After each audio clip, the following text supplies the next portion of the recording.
भागवत साधारण ग्रंथ नहीं है। तुम लोग समझो कि ये 7 दिन की किताब है, राधे राधे कह लिया हो गया, नहीं। भागवत कोई साधारण नहीं। भागवतः यदा स्वरूपम भागवतम, महाराज जी भागवत भगवान का ही स्वरूप है। जिसकी ग्रंथ की शरण में हम आप बैठे ना, साक्षात ठाकुर जी का रूप है। भागवत का अर्थ क्या है? भगवतः प्रोक्तम इति भागवतम, जिसके लिए भगवान ने उपदेश दिया वो भागवत है। भागवत का एक अर्थ एक संत और कहते, बोले क्या? भागवतः चरितम यस्मिन् तद भागवतम, जिसमें हमारे ठाकुर जी का पावन चरित्र छिपा हो, उसका नाम है भागवत। और भागवत में ठाकुर जी का चरित्र छिपा है। आपको बताएं, इसके तो अक्षर अक्षर में हमारे गोविंद हैं, हमारे श्याम समाये हैं। बुरा मत मानना, हमारे भगवान केवल प्रेम की बंसी नहीं बजाते, हमारे ठाकुर जी जैसा सर्वगुण निपुण कोई हुआ ही नहीं। महाभारत का युद्ध भी भगवान कराते हैं, सबसे बड़े नीतिज्ञ भी ठाकुर जी हैं, बहुत बड़े योद्धा भी ठाकुर जी हैं, योगियों के ईश्वर हैं, इसलिए इनका एक नाम योगेश्वर भी है। और संगीत में वेणु वादन, वेणु यानी मुरली, मुरली का ऐसा वादन हमारे ठाकुर जी, नंद नंदन यशोदा नंदन देवी की नंदन चितचोर माखन चोर मुरली मनोहर छलिया गोवर्धन गिरधारी बनवारी मोहन करते हैं कि वेणु के नाद को सुनकर के बड़े बड़े संगीतज्ञों की साधना और उनकी ध्यान समाधि लग जाती, और भगवान शिव की समाधि टूटकर भगवान की तरफ आकर के खींचे चले आते। बड़ा संगीतज्ञ भी कोई है तो हमारे नंद नंदन यशोदानंदन है। तो वेणु संगीत में भी भगवान ठाकुर जी निपुण। और प्रेम में, अब प्रेम में पूछो ही मत, प्रेम की परिभाषा तो ठाकुर जी से ही प्रारंभ होती है। गोपियों का वो समर्पित प्रेम और ठाकुर जी की वो लीला।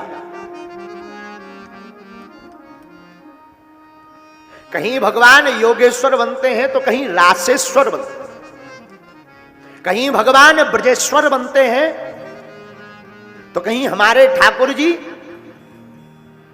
सर्वगुण संपन्न निधान बनते।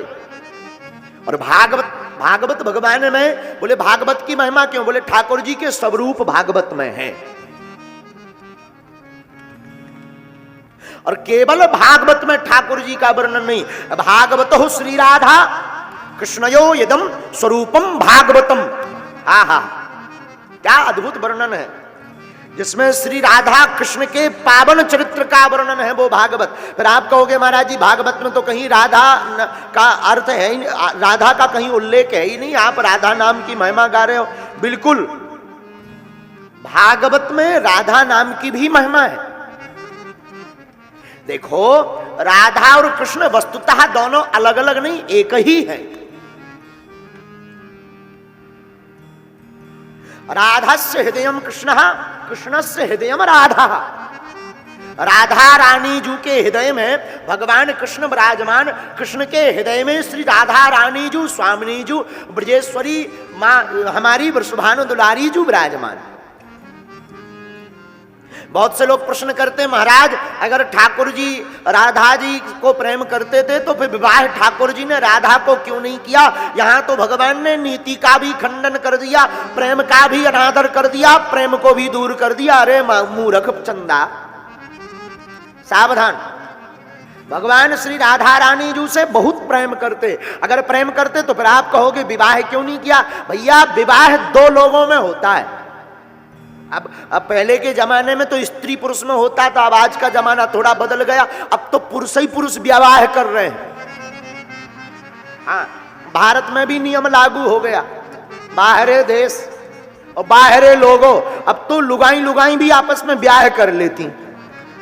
भगवान की कृपा है, अशोक नगर में तो नहीं है ऐसा है? हाँ, भगवान की बड़ी कृपा है, बच के रहना।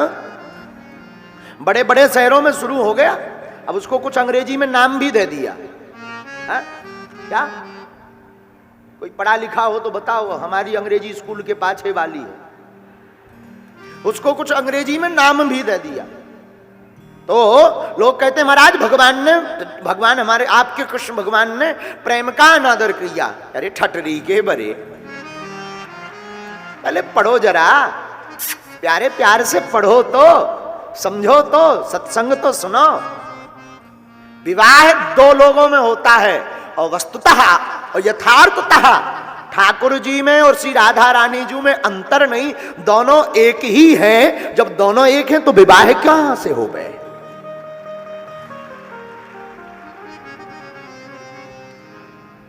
और भागवत में राधा नाम का उल्लेख क्यों नहीं? परमहंस श्री सुखदेव जी की गुरु थी श्री राधा रानी, और मुख से एक बार राधा का नाम श्री सुखदेव जी ले लेते थे तो 6 वर्ष तक की 6 माह तक की समाधि लग जाती थी। हाँ, इसलिए श्री सुखदेव जी ने विचार किया कि कहीं हमने राधा कहा और 6 माह की समाधि लग गई तो राजा परीक्षित को 7 दिन में मरने का तक्षक नामक नाग के काटने से मौत का वरदान मिला है, तो ये तप जाएंगे, भागवत होगी नहीं, सत्संग ठहर जाएगा, हमारी समाधि में ही सब गड़बड़ हो जाएगा। इसलिए राधा नाम का उल्लेख नहीं किया, संकेत पूर्ण रूप से किया। राधा नाम मात्रेण मूर्छा साश्रमा सिकी भवेत अतो ना गृहीत मुनिना। इसलिए मुनि ने राधा नाम का उल्लेख नहीं किया श्रीमद् भागवत। और श्री राधा जी से देखो भाई, आप कहेंगे फिर आप सिद्ध करके बताओ कि भागवत में राधा नाम का उल्लेख, राधा का संकेत कहां आया? तो भागवत नाम में ही श्री राधा रानी जी का संकेत है। पहले भागवत का नाम था सिर्फ भागवतम, भागवत केवल भागवत।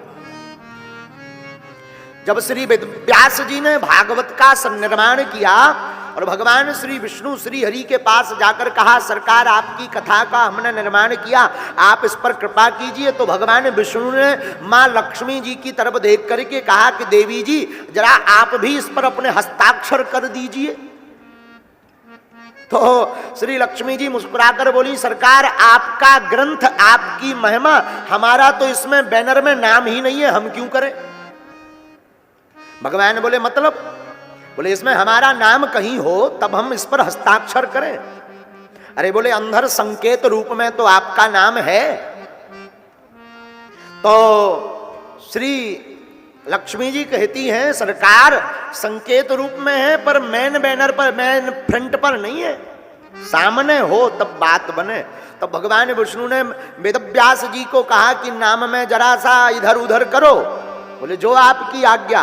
तो पहले केवल भागवत नाम था, पर भगवान की आज्ञा मानकर श्रीमद जोड़ दिया। श्री का अर्थ लक्ष्मी होता है, ये श्री राधा रानी जी ही भागवत में पहले नंबर पर विराजमान है।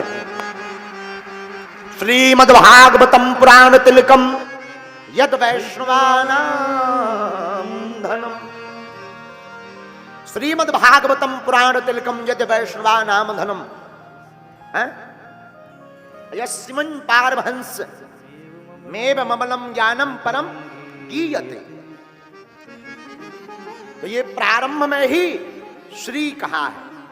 तो बोले भागवत क्या है? भगवतः इदम स्वरूपम श्रीमद् भागवतम। भगवान का ही जो रूप है, ये कोई पुस्तक नहीं है कि 7 दिन राधे राधे राधे राधे राधे पर सब आधे आधे।